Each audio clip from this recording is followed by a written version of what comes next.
Hello, I'm Paul Behrman, and this is Talking About The Who, the podcast dedicated to that nice rock and roll band from Shepherd's Bush, London.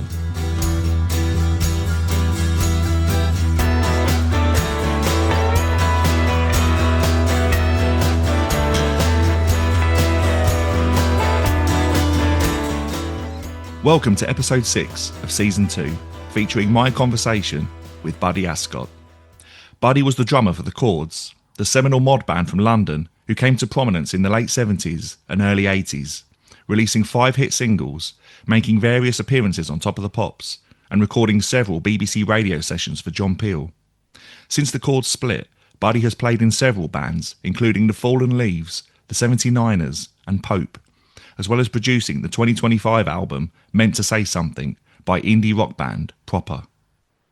In 2024, Buddy joined Tony Fletcher's band, the Dear Boys, who have just released their new single, Put It Down, which is available on their Bandcamp page, thedearboys.bandcamp.com, and which you'll be able to hear at the end of this episode. As well as digital versions of a 7-inch and 12-inch mix of the song, plus the original demo, you can also buy the CD featuring those 3 tracks, plus 3 remixes of the song by Chris Coco in a lovers rock / dub style. All this is available at thedearboys.bandcamp.com. I spoke to Buddy remotely in June this year, and also had the good fortune to meet him in person recently at the 100 Club. If you enjoy the conversation you're about to listen to, then you can hear even more of it in a bonus episode, available exclusively for our Talking About The Who members. It costs just £3 or $3 a month to become a member, and you'll find all the relevant information at patreon.com/talkingaboutthewho. And don't forget to give us a 5-star rating on the podcast app you're listening to us on. And so, without any further ado, here's my conversation with Buddy Ascott.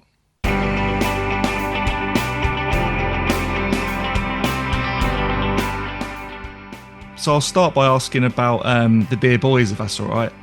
Yeah. Tony Fletcher seems to be the link between a lot of my guests. His name crops up quite a lot. The omnipresent Tony Fletcher. That's it. So, I believe you managed to, was it rehearse and record with Tony quite recently in the UK? Yeah, he was over here. His mum sadly passed away, and he was here for longer than he envisaged. So we did some rehearsals, we did some recording, and then he came back for the FA Cup final, being a Palace fan. So we did a little bit more. I'm going in on Sunday just to tidy up some drums, and then hopefully stuff will be coming out late summer and then through the rest of the year. I've known Tony since 79. Yeah, because you're in Boy About Town, mentioned quite a lot in that. I am mentioning it, which is a fantastic book, by the way. Yeah. And if you go to YouTube and put in the Chords, Now It's Gone, there's footage of the Chords on stage at the Wellington, Waterloo, and there's this little angelic 14-year-old Tony Fletcher at the side of the stage, not allowed to drink, not allowed to be in with the punters, and that's how we first met him. Oh wow! Well, I'll put a link to that in the show notes. But that's pretty cool. How did you come to join the Dear Boys? Well, they asked me a couple of years ago if I'd be happy to participate, and I'm always happy to participate. It's just a recording project at the moment. I don't know if we'll ever play live. I hope we do. I miss playing live. So you're not playing live with anyone at the moment? Or? No. I'm in a couple of groups, but it's all just rehearsing and recording at the moment. So that's really what I miss. Yeah, I could well imagine. When was the last time you did play live? I played last summer a charity show in Woking, a group that used to operate in the early 80s called Vox Pop. It was a charity show, a lot of fun, really nice people. But that was the last time. So is there a reason for not having played live so much, or is it simply a case of the bands you're in at the moment are kind of like the Dear Boys and it's just about...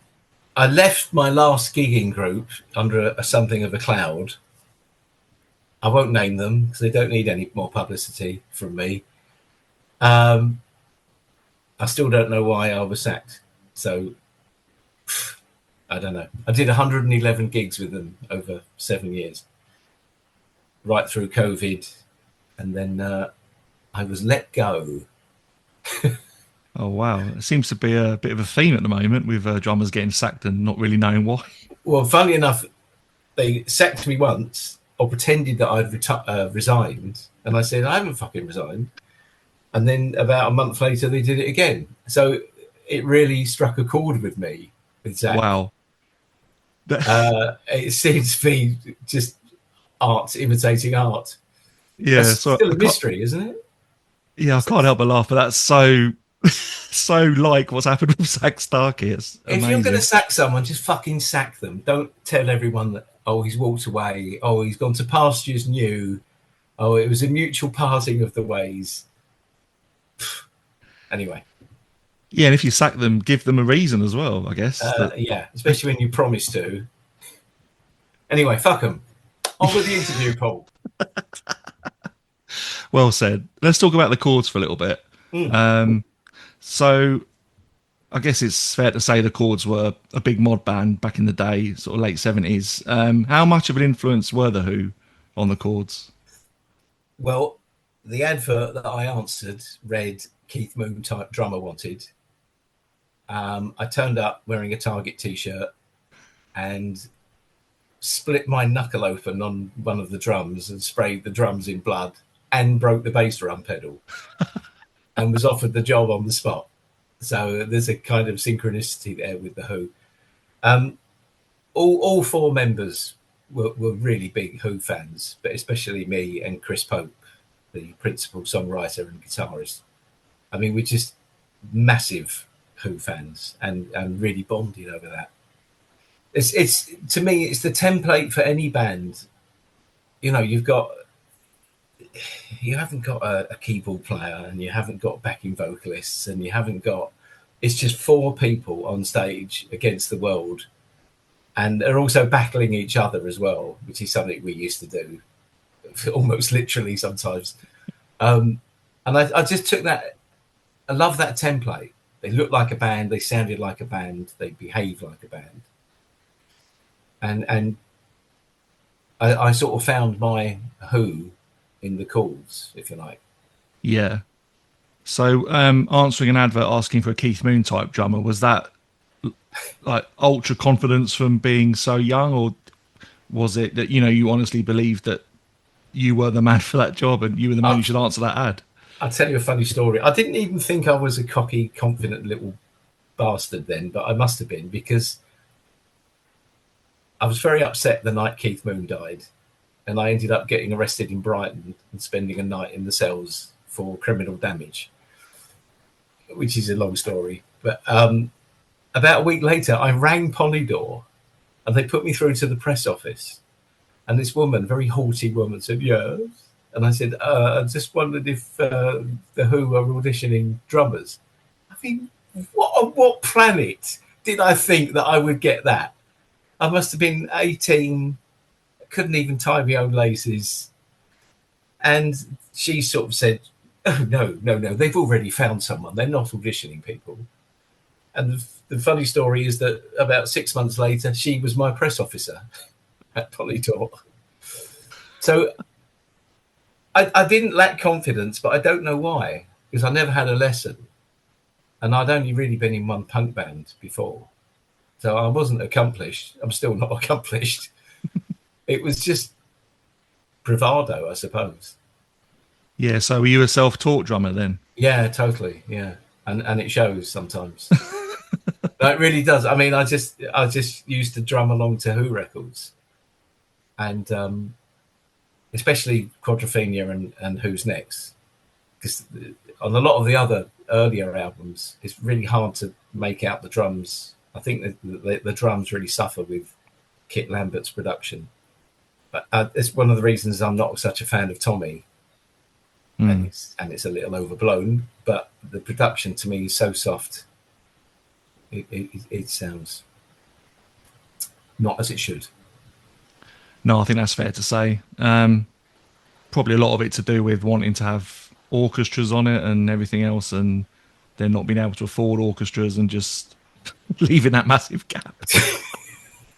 I don't know if if Kit's heroin addiction was helping either. I don't know if that was kicked in at that point, but That's a good point, actually. Yeah. Probably not the most conducive for a good mix. No, that's true. But I was talking to Tony Fletcher. We were talking about Tommy, and I made the point. I wonder if Who's Next would sound quite as good if it wasn't for the fact that Tommy is a little bit anemic, I guess. Does it make Who's Next sound better? I mean, it probably doesn't. I mean, it sounds great anyway, but I think they made a conscious decision to go with Glyn Johns to make that step up.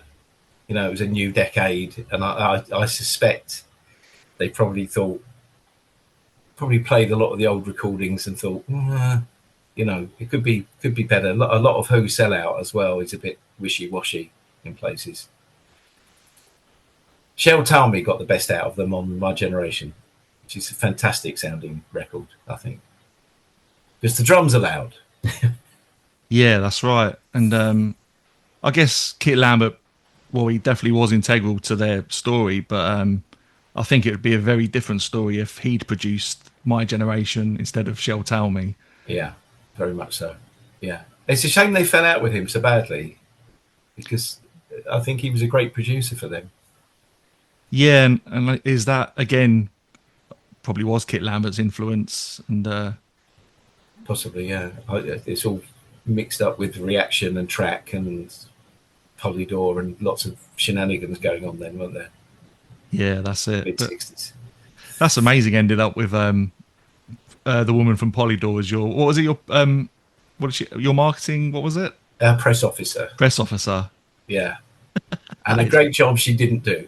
But anyway, let's move on. So I auditioned, got offered the job, and first gig, March 79, suddenly 50 mods appear out of nowhere. This is all word of mouth. You know, there's no internet, there's no mobile phones. And we all go, where have they come from? And then a couple of days later, we played the Wellington at Waterloo. We become the first band to play there, not some little cabaret duo. Sound checked in front of 200 Southampton fans waiting for their train. And then again, about another 70 mods turned up that night. And the manager was thinking, oh, I'm not going to pay them, but I've got all this beer money coming over the bar. And we ended up playing there sort of every Saturday night for about 6 weeks. And then he wanted to start charging at the door, and we said bollocks. And we stopped playing there. But that was a very early breakthrough for us, that venue. Yeah, I mean, that's incredible how that is simply just word of mouth. And even today with social media and everything, probably wouldn't really get that these days. No.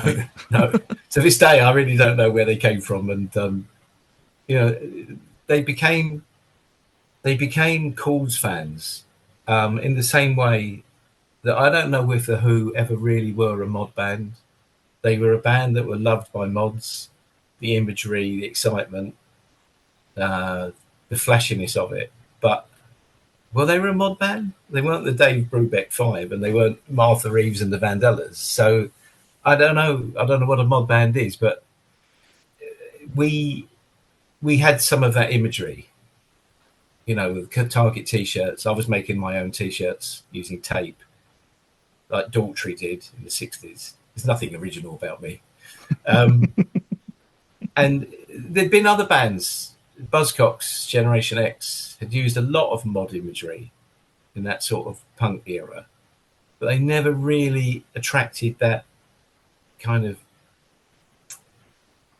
well, tribe, I suppose. This is the time of the tribes, late 70s, skinheads, mods, punks, rockers, greasers, road rats. Yeah, it's interesting to think about it because, I'm not sure the Who really were a mod band, especially as I think Roger and John were basically rockers. And I guess, well, I don't know, was Pete really a mod? I know he sort of admired the mods and was influenced by it, but I think he was at first, yeah. And then I saw the Who. Who would have been drumming? I think Zach, at the Forum, the old town and country club, mid 90s. No, it can't have been Zach then. It must have been early 2000s. And there were a bunch down the front saying, "We are the mods, we are the mods." And Daughtry just went to the microphone and said, "Fuck the mods." I mean, which is something that not many singers could get away with, you know, abusing your audience like that. Yeah. Oh, brilliant. I guess maybe it's more of a vibe, maybe, or even just, is it the fashion? Because as you were talking, I was thinking about the Sex Pistols and how they're kind of the personification of punk, but I'd argue they're not really a punk band. They're more of a rock and roll band, really. Yeah, a rock and roll band musically. But then you had Rotten, Lydon, and he makes them a punk band. I'm not sure. I'm not sure what makes a mod band, but we never wore suits like Secret Affair did, and we didn't. I mean, we did play the sort of obligatory '60s covers. You know, Knock on Wood, Midnight Hour. Did we do Midnight Hour? Sort of Sam and Dave songs and stuff, but it was a bit. You're paying your dues, you're paying your respects, but it wasn't really our scene. Going back to the Who, which I think you'll like, that their imagery between '64 and '66, for me, that is the perfect template. What they wore, that pop art, the medals, the imagery, I just love that look. I still aspire to be in a band that looks like that. It just looks so fantastic to me. I think the Clash came close. The Clash looked like a brilliant band at their peak. Not in a mod way, but they just looked like the complete unit. And the Who were that to me. Just take the cover of My Generation. It's brilliant. Yeah. I used to cut out every single mention of the Who in every single music paper. I've still got them. Oh wow! Still got them. I've got everything. I used to know every catalogue number, every B-side, every chart position. Oh, I was that fan. Okay, I'm going to test you now on a catalogue number. No, I don't know now. Good God. Okay, we won't do that. You can test me on a B-side if you want. Okay, what's the B-side of the edit of Won't Get Fooled Again? Oh, is it Water? No, I'll give you 2 more guesses. I'll be generous. You're going to have to get your book and consult. No, I've got it. It's Don't Know Myself. That's it, yeah. Yeah.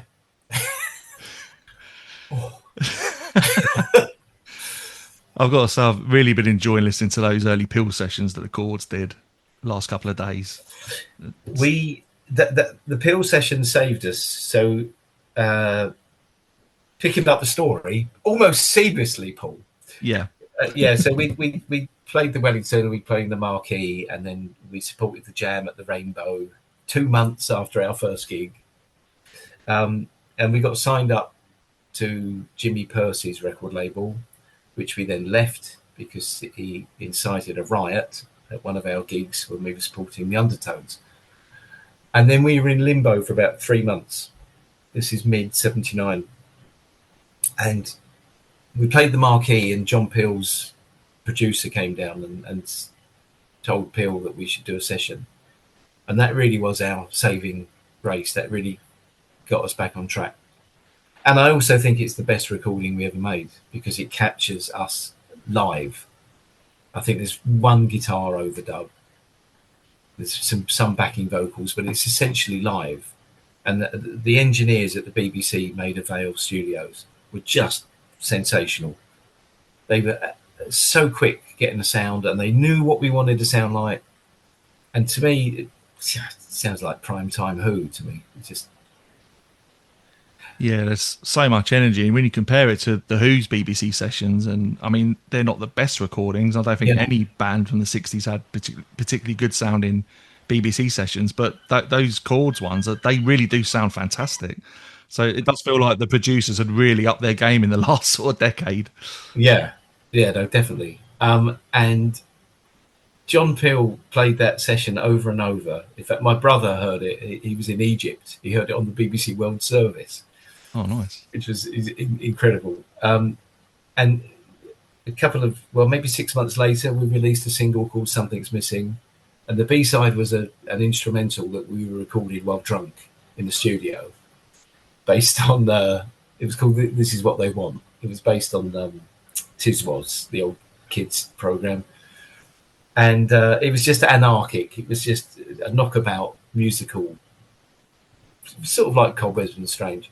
And John Peel, that night, he played Something's Missing. He said, I won't try and do his voice, but he said, I was going to play the B-side of the new Chords single, but it reminded me so much of The Ox by The Who that I'm going to play that instead.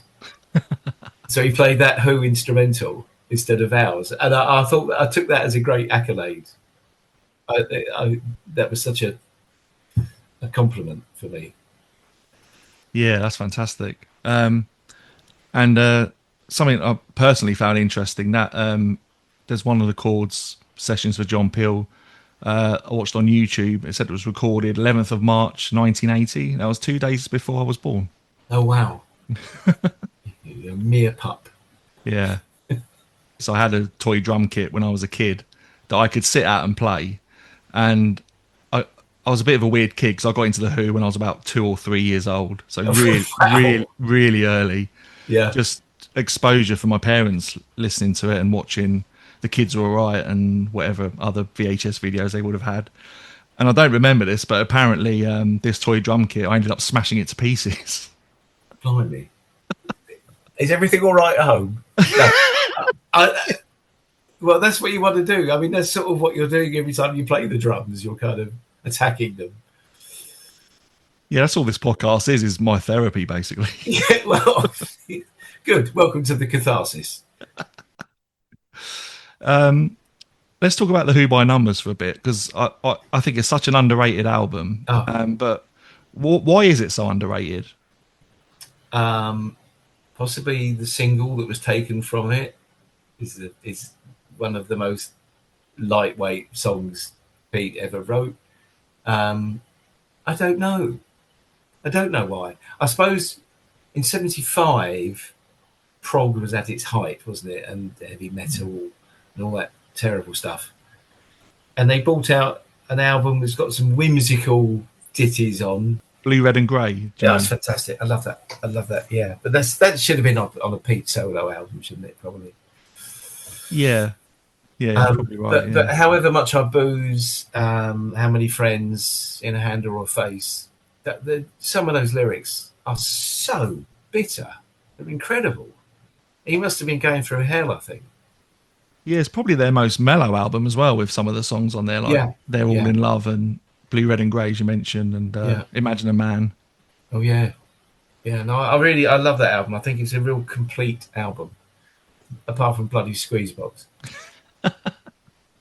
It kind of is the obvious single, isn't it, though? But yeah. I mean, I've got no issue with it, but I know where you're coming from. All that innuendo. Yeah. I was like, carry on up the Who. But I guess it's because their other albums are so good that I guess something has to get overlooked. And as good as Who by Numbers is, it's that, I guess. Yeah, it would definitely be. I think if I was listing them, I'd say Quadrophenia, Who's Next, My Generation, and then probably Who by Numbers. It's my fourth favourite. But that's a parlour game you can play forever, isn't it? Yeah, that's it. But nothing would shift Quadrophenia from one. I think, again, going back to Tony Fletcher, he gave me one of the best descriptions of the Who's discography I've ever heard. It was Who Sell Out is perfect, but it's not Who's Next. That just sums up their discography for me. Yeah, well, Who's Next is not perfect because of my wife, unfortunately for me. It's one of John's better songs, but it doesn't fit with the rest of the songs. No, that's true, actually. John has to have a song on the album. Yeah, and going back to Who by Numbers, Success Story, I don't know why they never played that live. That's a great song. Yeah, they should have done that. Rather that than Boris the Bloody Spider. I mean, I know they played Heaven and Hell Yeah. during the late 60s and early 70s. But other than that, it was only My Wife and Boris the Spider for most of their career. Why didn't he get more of his songs? Why didn't he play more of them live with The Who? It's a strange thing. You know, they used to open with Heaven and Hell. Yeah. Daltrey didn't really sing on at all, did he? It was John. He sang the choruses, I think, but John was singing the verse. But I think they used it as an opening song to set out their stall, because it was like an oral assault, oral with an A. And the Chords did a similar thing. Our bass player Martin wrote a song called "Don't Go Back," which is just an assault on the ears. And because we were playing to punk crowds a lot of the time, when we were supporting the Undertones, 999, the Lurkers, we would start with that song. So there's all these punks and skinheads in the audience, and they're expecting this kind of wimpy mod band to come out, sing about "La La La, I Love You," and we go out and go like this massive sound of rolling drums and crashing power chords, and they go, "Whoa, this is not what I expected." So I think we even borrowed that strategy from the Who.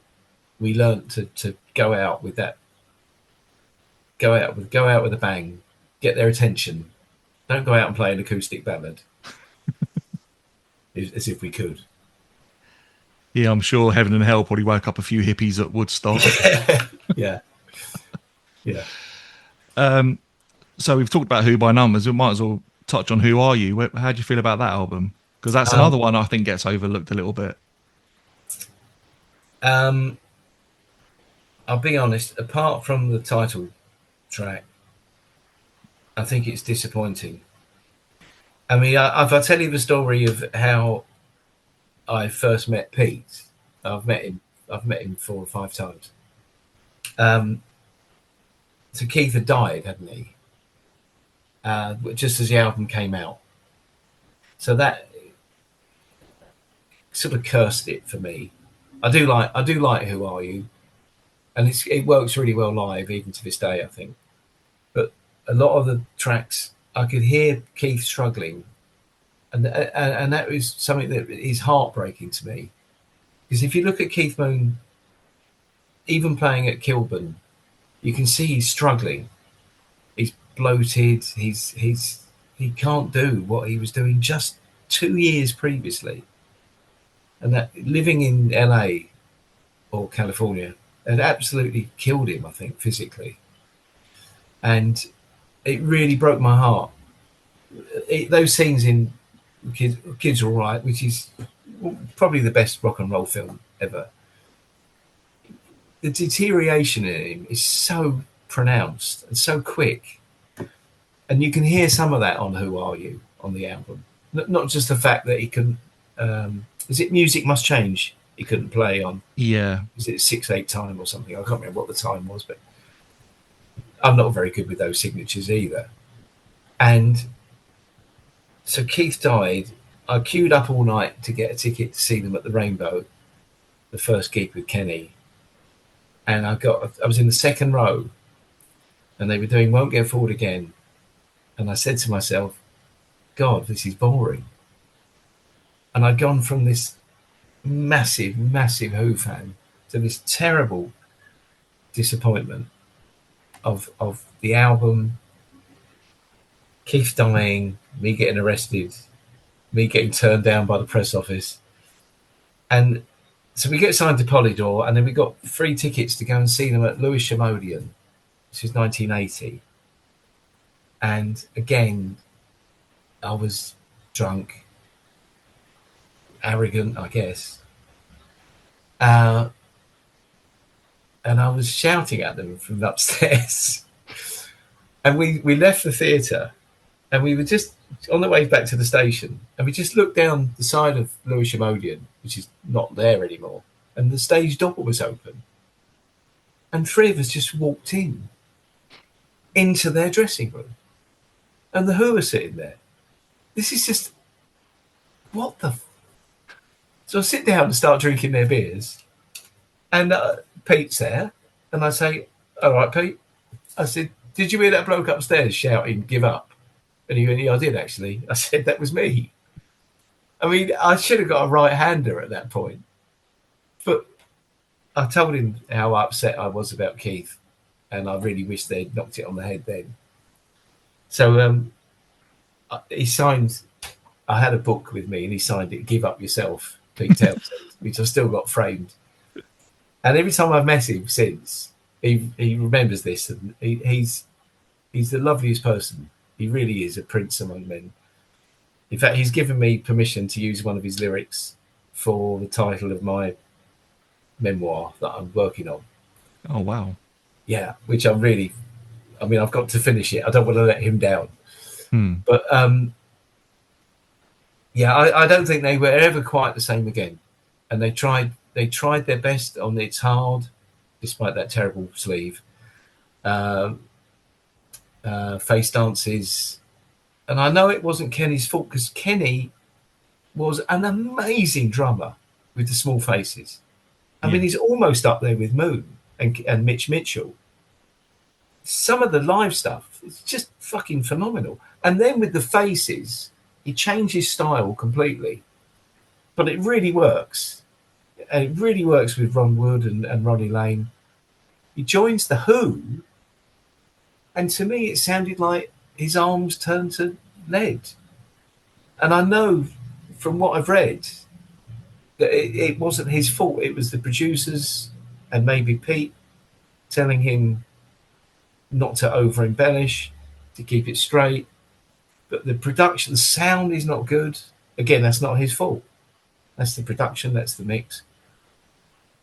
I think, have you read Daltrey's autobiography? Yeah. Okay, I mean, he gives him both barrels, doesn't he, at one point? He says he turned us into a pub rock band, which I don't think that's fair. I don't think it's fair on them or on Kenny. And I think at this point, I think maybe Pete was saving his best stuff for his solo albums, because Chinese Eyes and Empty Glass, I think they're as good as nearly all Who albums. I think they're both fantastic. White City's a good album as well. In the same way that Daltrey's first album is also up there with the best Who albums. I think that is a 10 out of 10 album. Roger Daltrey's first solo album. It's unbelievable. If you've never heard it, listeners, go and buy it. I promise you, it is absolutely perfect. So I think Pete was saving some of his best stuff for his solo albums. I think they weren't functioning as a group. They didn't know how to go forward without Keith. And Keith had stopped being Keith anyway, as you can hear on Who Are You? It's a terrible thing to say. I absolutely worshipped Keith Moon. I still do. I revere him. I cannot revere a musician higher than him. But he had peaked. And there aren't many rock stars who die too young. Buddy Holly, Malcolm Owen of the Ruts. To pluck a couple of names out of the blue. That you still think they're on the upward slope to reaching their peak as singers or as musicians. But Keith, when I listen to Who Are You, I think he's done. I don't think he killed himself. I know he didn't kill himself. I'm sure he didn't. But I think he was on a downward slope. Was that long enough, that answer? No, it's fascinating stuff. And yeah, I've kind of thought about what they would have done had Keith lived. And I talked about it in the first season, that I think there's a chance that Keith could have actually ended up becoming almost like Kenny Jones in style, because we've talked about he's capable of the discipline. Yeah. And he was obviously trying to get himself straight. And if he had, I can kind of see that there's a chance that they may have actually maybe not have sounded that different than how they did with Kenny Jones. Maybe because Pete's songwriting was developing. Although I think I like it best when he keeps it simple.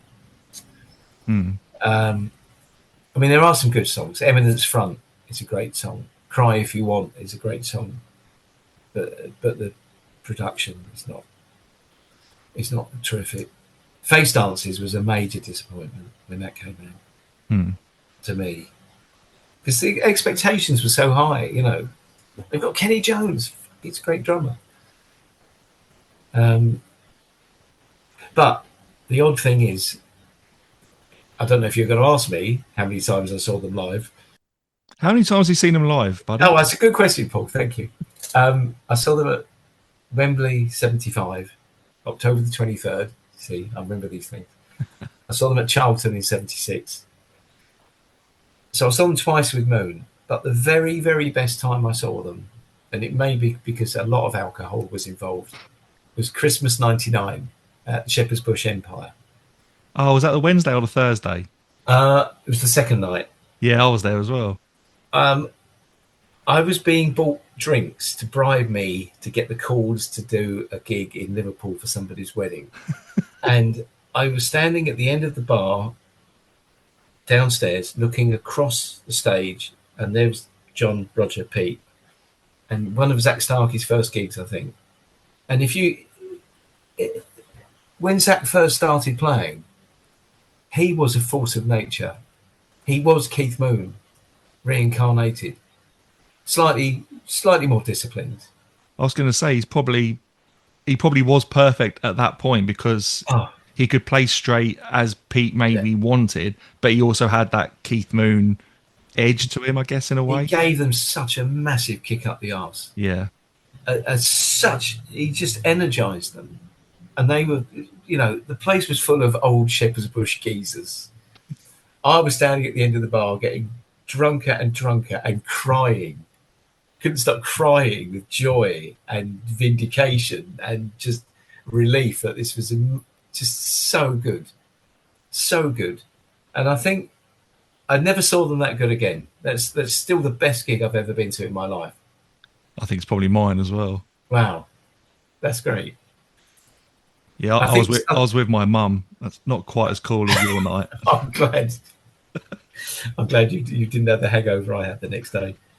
And I think they've slowly institutionalized Zach a little bit. I think, you know, the plexiglass screens, the bloody electronic cymbals, and I think they have slightly clipped his wings. So I don't know where they go from here. I don't know. This bloke who's taken over, I think he did play with them a few times, didn't he, when Zach couldn't make it before? Yeah, they did a Quadrophenia tour in 2013, I think, and I think he pretty much did the whole tour. Right. Okay. So from what I've seen, I think he's a fine drummer, Scott DeVowers. He must be. You know, they're not going to hire me. Even though I keep phoning up Polydor asking. Have you still got the same press officer? I haven't got a press officer. I haven't got an agent. Oh, okay. I haven't even got a fluffer. Well, you know, once upon a time you managed to walk into their dressing room. You might as well give them a call. You never know. That's true. That's true. No, I've always, all the times I've met Pete, and it's all going to be in my book. He's just an absolute gentleman and a star. And I met John a few times as well. Oh wow. He was an interesting character. I like the fact that John went in the most rock and roll way possible. It must have been a difficult eulogy at his funeral for his wife to say anything sort of positive. I mean, if you're going to go out that way, you might as well go out in style, I suppose. Yeah, that's it. I don't intend to. That's good to hear. So would you go and see them again if they did any UK gigs? How do you feel about what they're doing now? Well, the last time I saw them was Wembley Stadium. I got a ticket. Someone gave me a ticket. It was with the orchestra. They were doing a lot of Tommy, probably about 6-7 years ago, July, Wembley Stadium. And we were up in the stands, and I can't stand it. I want to get down the front. So get past all the security and then spend the next hour trying to dodge them as I stand on the edge of a row. I don't know. I know I'll miss them when they stop, but I don't. I saw them. I've probably seen them 20 times. But it has become slightly diminishing returns. The songs are still amazing. Roger can still sing. Yeah. But he's getting a bit curmudgeonly. Pete still puts everything into each performance. And I was a great admirer of Zach. I thought he was a fantastic drummer. I don't know, Paul. If you know, people are charging crazy money for ticket prices now. If it was like 200 quid or something, then I'm not going to be there. But to see their last ever gig and know it was their last ever gig, you know, that would be tempting. Mm. That would be very tempting. They're such an important part of my life. I can't emphasize enough how important they were to me growing up. I used to call Quadrophenia the Bible. I rewrote, you know, the essay when you open the album, the booklet. There's an essay that Townsend wrote. I rewrote it, putting me as the protagonist. So I've probably still got that somewhere as well. I was absolutely obsessed, and they're one of the constants of my life. So I'm afraid Tottenham Hotspur is a lifelong affliction, and the Who, and they're the two things that have stayed with me since sort of teenage years, and that will never fade. Yeah, no, it's completely understandable, and I guess I feel similar. But I mean, I don't really consider myself a hardcore fan because there's so much I still don't know, and a lot of gaps in my knowledge. And I'm sure there's millions of bigger Who fans than me, but because they've been there from the very beginning for me, Yeah, there's a connection that goes. It sounds a bit weird, but it goes beyond being a fan. That they almost feel like they're my family in a weird way. Yeah, no, that's not weird at all to me. That makes complete sense. So I'm working all this out as I speak, but it's almost like I never felt the need to be a hardcore fan because they were always there anyway. Yeah, I don't know if that makes any sense at all. yeah, no, I don't know. I mean, the night Keith died, I went off the rails. As I said, I got arrested down in Brighton, spent the night in the cells, and if anything happened to Pete, I think I would be bereft. I really would. Mm. Yeah, I mean, it is incredible that they are still going in some form, and there's parts of their sets at the Royal Albert Hall I wasn't that keen on, but for the most part, I still think those songs do sound fantastic. Yeah, and Pete is still willing to windmill and cut his hand open within the first minute of a set. Roger still sounds amazing. The fact he makes it look effortless is the thing that really gets me. Having just seen him quite recently at London Palladium, it's incredible. Yeah, he's been doing it a long time, but it must get harder and harder because, I mean, I'm 66, and I can't drum the way I did when I was 19. I can't do it. So they must adapt.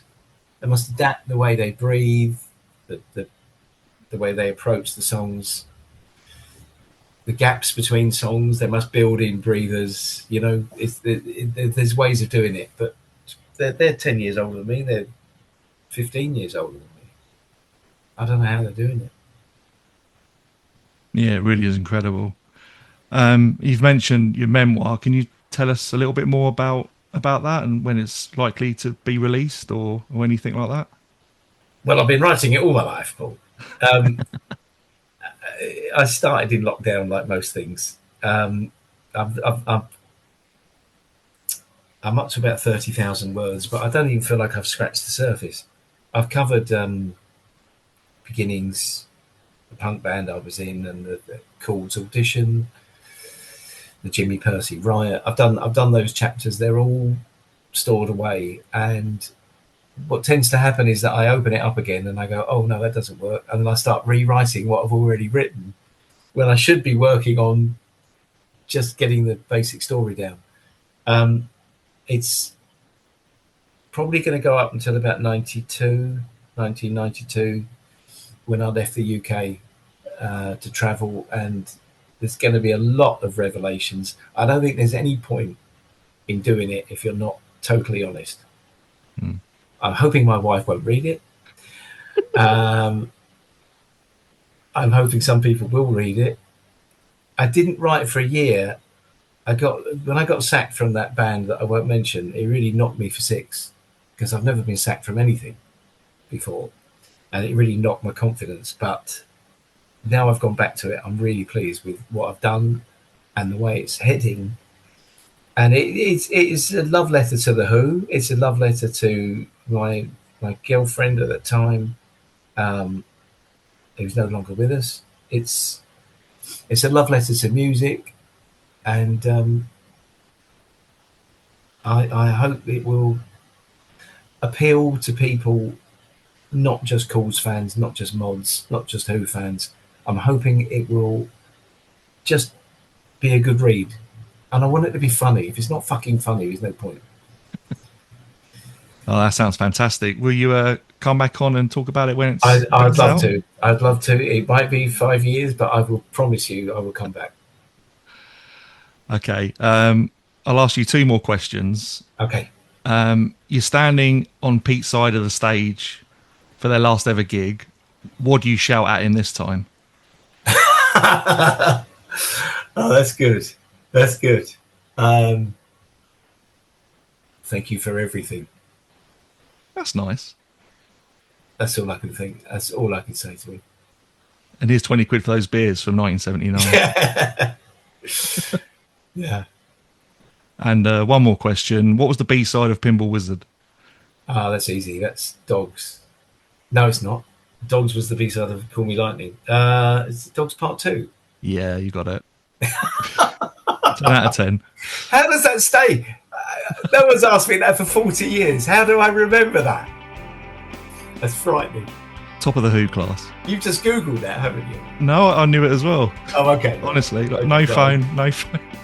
Fellow obsessive.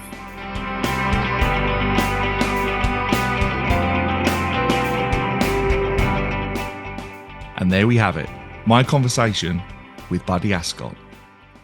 There's more of our conversation available in a bonus episode, available for Talking About The Who members at patreon.com/Talking About The Who.